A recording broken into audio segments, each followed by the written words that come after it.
Welcome everybody to our June developer meeting of Bitcraze.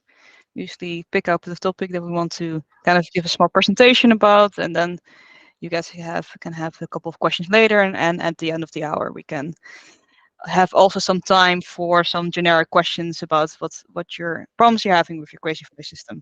So today we're actually going to Christopher is going to explain about the demo that we showed at ICRA. I don't know if any of you have joined ICRA, but we had a booth there of about like 9 to 10 Crazyflies flying completely by themselves without the help of a external computer.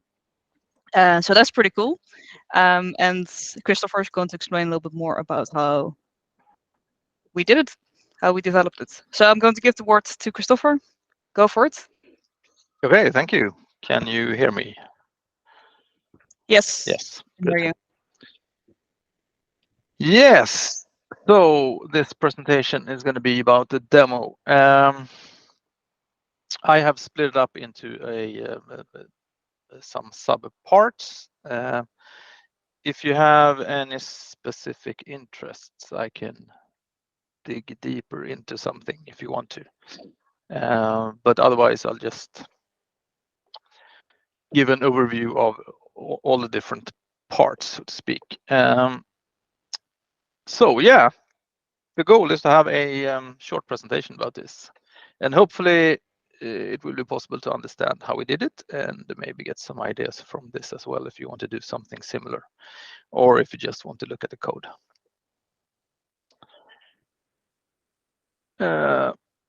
So the demo is, I'm going to show a little video from the demo, but first I will just tell you a little bit what's happening. So the Crazyflies are positioned on charging pads for wireless charging. And this is sort of their default state. So they're on the pad charging, and at some point they decide to take off. They fly around a bit, and the flight pattern is essentially just randomized going to the other side of the cage.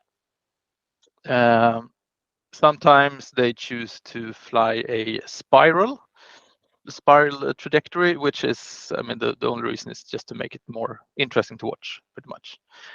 So they fly around a bit, and when they run out of battery, they go back to their charging pads and recharge the battery. And we usually have around 8 or 10 Crazyflies in the cage. And we can also decide how many of them that should fly at the same time. So if we tell more than one to fly, they will also avoid collisions, hopefully. It actually works. If you want to look at the code, you can find it in our experimental repository in the ICRA 2023 branch. And the code is in examples, demos, decentralized swarm. So yeah, let's see if we can get this video running. I probably have to do it from my other window. So here you can see the Crazyfly is waiting on the pads, charging. And here we tell a few of them to fly. I'm not exactly sure how many they are, maybe 6, 7.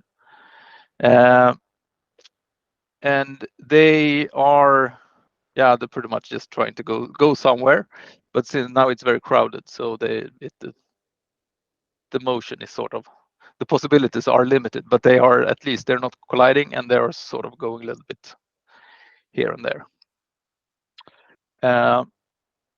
I will not play that much longer, but at some point they would go back and recharge their batteries as well.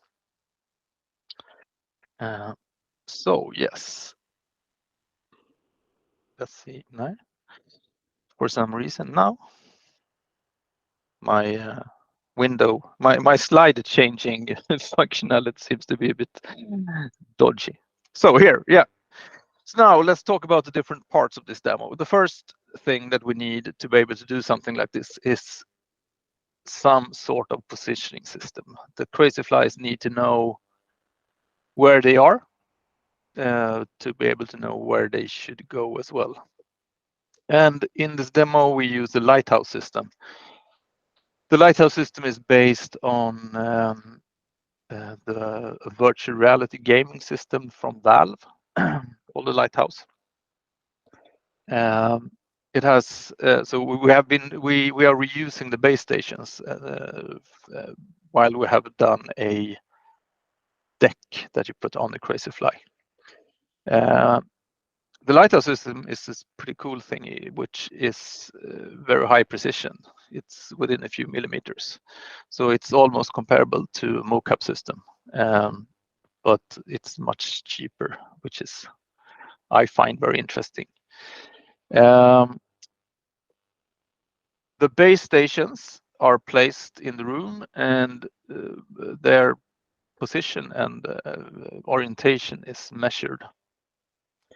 And the base stations are emitting a light sweep. Let's run this video. So I was hoping it was repeating. So these sweeps are sent through the room and are detected by the deck on the Crazy Fly. And when the sensors detect the sweep, it's possible to measure the angle that the sweep has to the base station. And since we know where the base stations are, it's possible to calculate the position of the sensor in the space. The nice thing here is that the position is computed in the Crazy Fly, so there is no external systems involved. And there is also no communication going back from the Crazy Fly to the base stations or anything like this. The base stations are transmitting lights and the Crazy Flies are detecting it. That's it. This means that it scales to as many Crazy Flies as you would like, pretty much. Yes. So with this system, we get the position in the Crazy Fly. So it's going to know where it is, and it's going to know what attitude it has. So that's the basics for the position. The next part of this demo is communication. Since we don't have any central computer or mind involved in this, all the Crazy Flies need to know about the other Crazy Flies to be able to make decent decisions. All decision making must obviously be decentralized. So we have a pretty simplistic approach. We use the peer-to-peer package in the Crazy Fly. This is essentially a broadcast. So each Crazy Fly broadcasts a message 10 times per second with some information. And this can be received by the other Crazy Flies. Since the Crazy Flies there's no synchronization, anything like this. So it's possible and maybe likely that some of these packets are lost if the two Crazy Flies happens to broadcast at the same time. But the idea is that most of them will get through. The broadcast time is, I think, slightly randomized to make it more likely that at least some packets get through. The packets contain some copter information. So that's information about the Crazy Fly that broadcast the packet. So it contains an ID telling the other guys which Crazy Fly that transmitted the packet. It contains the Crazy Fly's current position and the state. And the state in this case is the state of the in the swarm demo. So it contains information if it's landed, if it's charged, if it's flying, or if it's about to take off, or stuff like this. There is also a battery voltage, but I think that's only used to be able to visualize information about the swarm on an external computer. The other part of this message is the swarm control data. And this is a piece of data that is used to make the swarm behave as a swarm, or like take shared decisions. It only contains the desired number of flying copters. That is how many copters we want to fly in total. But it also contains the age of this control data. I'm going to look a little bit more later on at how this is used. Normally, these packets are broadcast by the crazy flies, as I mentioned, but it's also possible to have what we call a control tower, that this control tower could also send this message. And this would mainly be to update the swarm control data. But again, a little bit more information about this later.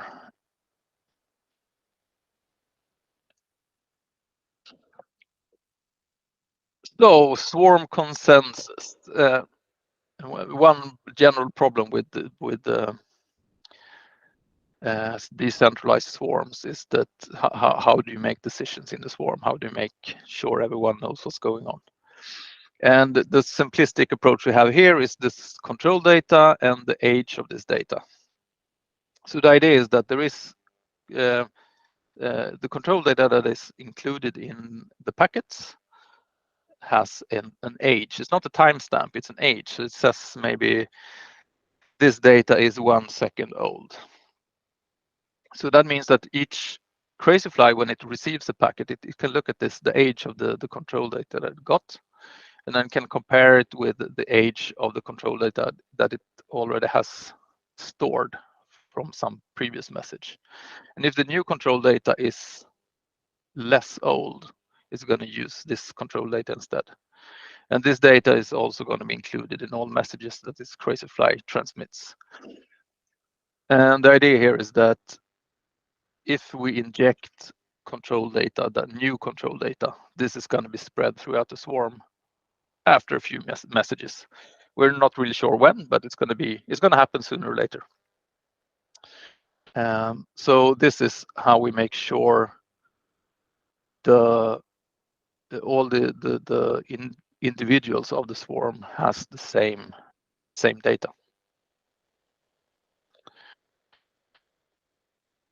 The other part of decision making is to decide who is flying when. So suppose we want maybe 3 Crazyflies flying. That's in the control data saying desired number of Crazyflies is 3. And maybe 2 Crazyflies are flying. So we need 1 more Crazyfly. So what's going to happen is that the Crazyflies that are not flying, they're going to look at the control data, and they are going to look at the number of flying Crazyflies. They get this information as part of the message in the state.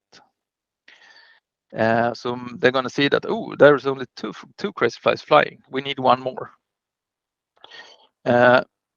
So they are the Crazyflies that are ready to fly. They will pretty much say that, okay, then it's time for me to fly, and they will get ready to fly. The obvious problem here would be that if you have maybe 5 Crazyflies that are ready to fly, they will take off all of them at the same time, and suddenly we're going to have 7 flying Crazyflies. But to avoid this, we randomize the time when each Crazyfly takes its decision. So out of these 5 that are charged and could be ready to fly, there will be a randomized delay. So one of them will most likely be first and say that, okay, I'm going to take off. And so this Crazyfly is going to broadcast this. And when the other ones that are ready to fly get this message, they're going to realize that, okay, we don't need anymore. So I'm going to step back and just wait for another opportunity. There is still a possibility of a race condition that two of them takes off at the same time. And this is fine. That's how the system is designed. And the same mechanism is going to apply again. So both of the, or actually all the four that are flying, they're going to realize that, oh, there's one crazy flight too many. I need to land. And this decision is also randomized. So the randomization is used, or the time of the time of the decision is randomized. So the randomization is sort of the mechanism we use to minimize the race condition or the likelihood of race conditions. But we also accept the possibility that they can happen, and we just try again. So the result is that sooner or later the right number of crazy flies will be flying, but there might be some takeoffs and landings before the correct number is met. Yes, so now we have a mechanism where we can decide how many crazy flies. We have the right number of crazy flies flying. Everyone in the swarm agrees on the number of desired crazy flies. Yeah, maybe I should mention as well, like I said, the control tower can send in a packet with new control data, a new number of desired crazy flies. And this is obviously going to spread throughout the swarm. So this is how we change the number of flying crazy flies, by pushing in one packet with this information.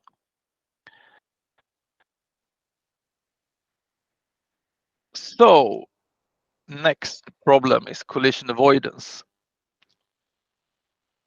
Like mentioned before, each crazy fly broadcasts its current position 10 times per second. So the other crazy flies is going to listen to this traffic, and when they get the packet, they store it locally. There is a module called peer localization in the crazy fly firmware that is used for this. It was originally contributed as a part of Crazy Swarm or related work. And I think actually that if you use a mocap system and push positions in your broadcast positions, like the way it's done in Crazy Swarm, the position of other crazy flies is automatically pushed to the peer localization module. But when using Lighthouse, we don't have the same type of information flow. So here we have to do it ourselves in our application. So this is where other crazy flies positions are stored. The other part of this is the actual collision avoidance mechanism. And there is a module for this as well in the crazy fly. It's based on buffered Voronoi collision avoidance algorithm. And I'm not an expert on this, but what I know is that there is an ellipsoid around the crazy fly body, and it's pretty tall or pretty high. It's higher than it's wide, and this is because there is downwash from the propellers. There's wind going down under crazy fly, and you want to avoid to fly too close under another crazy fly. So that's why it's taller than it's wide. Anyway, this collision avoidance functionality is essentially modifying the trajectories that the high level commander generates. So we tell the high level commander to go from point A to point B. And possibly somewhere on the way, the collision avoidance systems detects that it's about to collide with some other crazy fly, and it's simply going to change the set points to take another path. And the default choice is to go right. And the reason is that if you have two crazy flies going straight, sort of on the way to collide, they will both go right, which is sort of solving the problem of head-on collisions. I think this algorithm it works very well. I think it is designed. We are sort of misusing it. It's mainly designed to handle situations where you do not have a lot of interactions with other drones. So in the video that I showed in the beginning, we probably overused it a bit and had a little bit too many crazy flies in a small volume. But it still works, so it's very nice.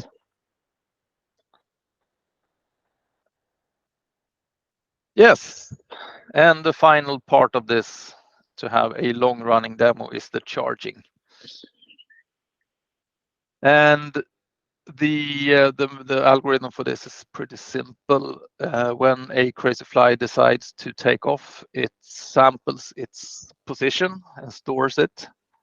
It flies around a bit, and when it detects that the battery voltage is getting low, it flies back to the position where it took off from, or slightly above it, and then it tries to straight down. When it has landed, it checks if it's charging. We have a wireless charging deck under the crazy fly, so it checks if the voltage goes up, if it's charging. And if it does, everything is fine. But if it's not charging, it assumes that it missed the pad a bit. So it takes off again and tries to reposition and land again. There is always a little bit of inaccuracy when in the end of the landing, so sometimes we sort of slide off a bit. This does not solve the problem of having the wrong takeoff position. That also happens, that sometimes the sample takeoff position is slightly off, and then it might try to land in the same wrong position over and over again, which is not helping. But yeah, we haven't solved that problem yet. So yes, that's how the charging is working, and that is sort of I think the end of my presentation here. Yeah, those are the steps that we have implemented. Maybe I should mention as well that the first version of this demo was made by Marius, that did an internship here at Bitcraze. Was it last summer or the summer before? It was last summer. I think Yeah. it was just before we went to IMF. Yeah. And that was early September 2022. Yeah. So he wrote the base of it, and then we have modified it slightly since then. But most of it is similar. So yeah, that's it. Do you have any questions?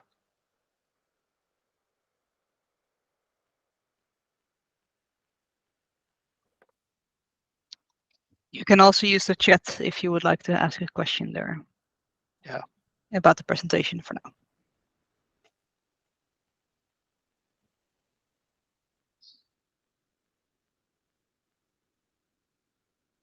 Yeah, or might be clear. Crystal clear. Crystal clear. Or completely impossible to understand. There's a question. Mines is saying, I'd like to check my understanding. Tall ellipsoid that means that z-axis size is larger than x divided by y. Yes, that's correct. Yeah, you can set. I mean, they are just parameters, so you can modify it any way you like. Yeah. So let me. So can you see my crazy fly? So there is an ellipse like this around it, and I think by default it's maybe 40 centimeters, something like this. Stretching down 40 centimeters under the crazy fly. So this means that if another crazy fly gets in this area, it would go to one of the sides. And yes, that's to avoid or mitigate the downwash. Correct. Mm-hmm. Any other questions?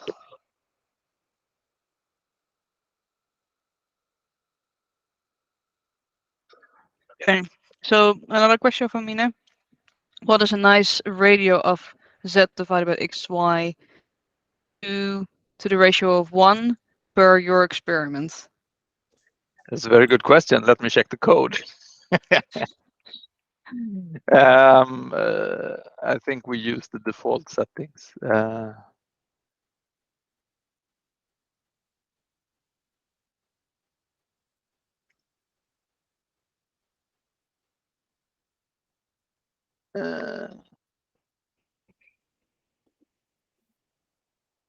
Let me see what the default values are. Default values are 0.3 meters for x and y and a 0.9 for z. So 1 to 3 apparently, according to the original implementation. Thank you.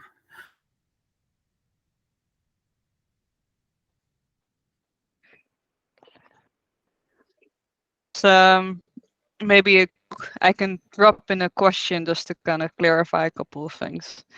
Like the IROS demo we had, we kind of showed exactly the same thing of the same demo, but there were noticeably a lot more crashes then than they were now, apparently, at this ICRA demo. What would be the possible causes of that? That is a very good question.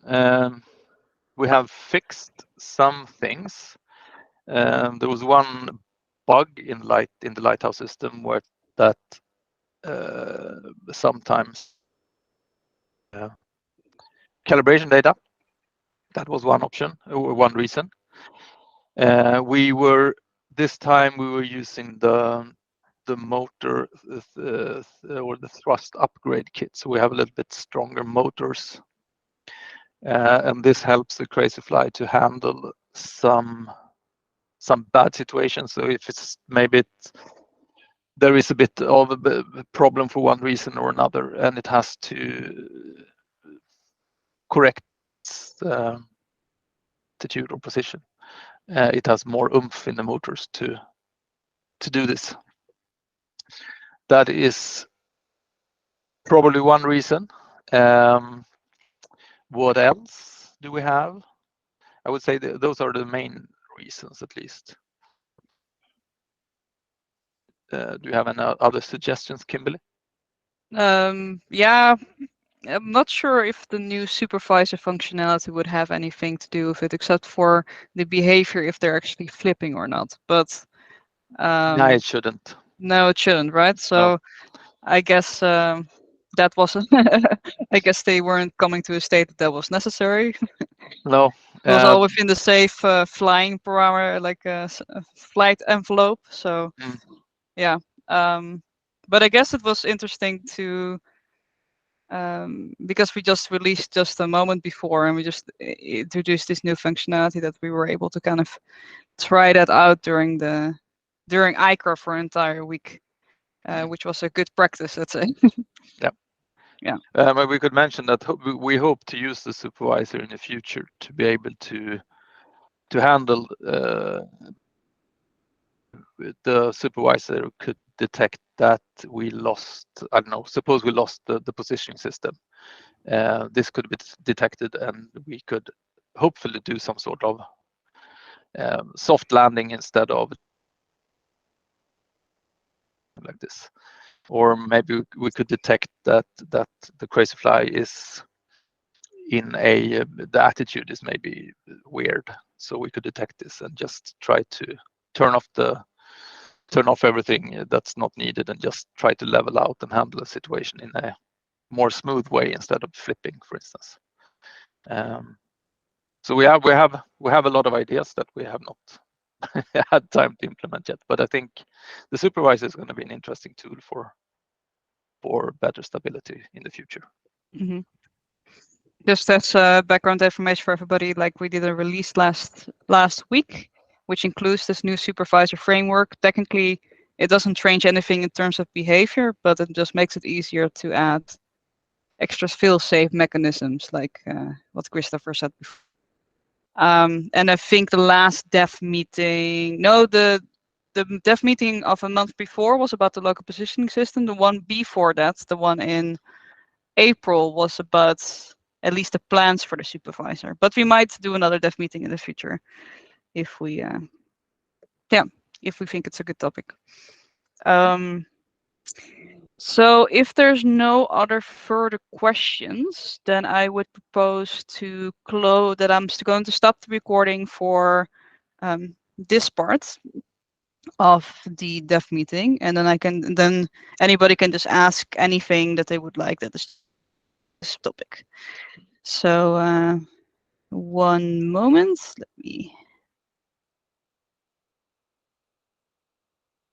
I will stop the recording now.